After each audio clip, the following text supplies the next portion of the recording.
If by main character you mean vital to the plot, then yes. If you mean if he appears often as Cafe sees him.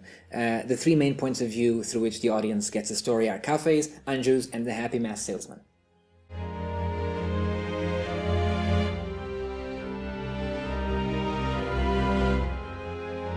That makes no sense.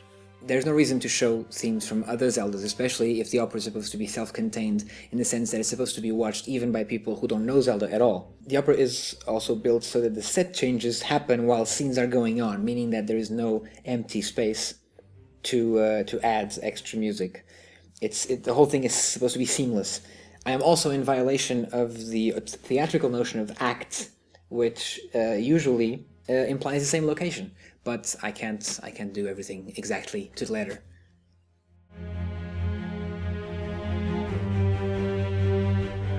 I used to. I made predictions and they all failed, so I'm gonna stop predicting and see where I get.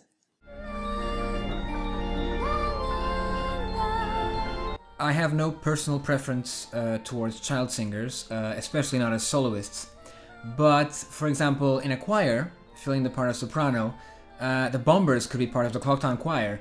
That would work pretty well. But then we come to the issue of Pamela. Now, I still have no personal preference for child singers, but I have come to the conclusion that Pamela might have to be the exception to the operatic voice rule, even in the stage version. After some testing, there is no way to make her a convincing child character otherwise. In case you haven't heard the redux of Pamela's Arietta, the singer there is not a child, but she played the part perfectly for the demo. Assuming a staging, in the event that no children fit the part, Pamela might end up becoming a strange, childish young woman, probably played by a soubrette, which is actually not that out of place in the strange land of Ikana. Rest assured though, despite my personal taste, I feel it is important that Pamela remains a child, so a good child singer is definitely going to remain a plan A.